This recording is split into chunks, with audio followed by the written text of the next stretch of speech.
Valérie et Gaëtan, qui habitent sur les collines et donc loin des gares, ne peuvent pas prendre le TER, le transport en commun le plus efficace.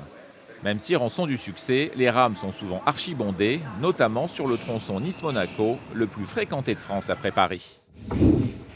Le grand embouteillage dans les gares, sur la route, alors quelle solution? Dans cette école d'ingénieurs de Sophia Antipolis, on travaille sur la voiture de demain. Une voiture qui sera bien sûr intelligente grâce à une connexion très haut débit, toujours disponible, si besoin même fournie par des drones suiveurs qui serviront de relais pour transmettre en temps réel toutes les données. Donc on est capable de récupérer les données avec très peu de latence, très peu de temps d'attente. Ce qui fait qu'on peut générer des commandes de conduite, ça c'est le cas extrême. On peut réguler la vitesse, mais demain on pourra générer des commandes de conduite en temps réel. La voiture de demain pourrait donc, à elle toute seule, assurer la fluidité du trafic. Elle fera aussi appel à l'intelligence artificielle. Déjà sur la 8, on utilise des caméras capables de détecter les motos, les places de stationnement ou encore lire les plaques pour passer plus vite au péage. La voiture de demain sera bien sûr autonome, sans conducteur.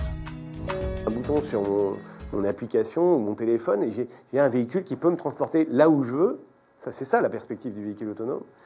Dans un contexte où c'est un véhicule électrique, avec une émission zéro de polluants. Donc ça, cette perspective d'un transport à la demande fluide, très performant et en plus respectueux de l'environnement, c'est une belle perspective. Une perspective beaucoup moins futuriste, c'est le bus en site propre sur l'autoroute, avec même des arrêts dédiés. Une ligne existe déjà en région parisienne, une autre devrait voir le jour sur la 8.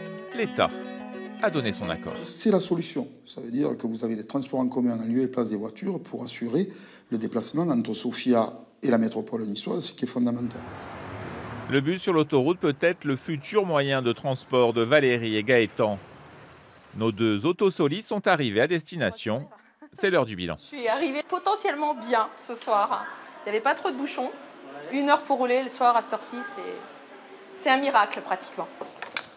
Gaëtan a moins le sourire, ce fut pour lui une matinée très compliquée. Ça y est, après 1h30 de circulation, on arrive enfin après embouteillage et problème de circulation. Donc ça me fait à peu près une demi-heure de retard sur le temps de travail. Donc j'y vais vite avant de me faire engueuler. Demain, Gaëtan et Valérie reprendront la route avec ce stress, toujours le même, de ne pas être à l'heure, le stress du grand embouteillage de la Côte d'Azur.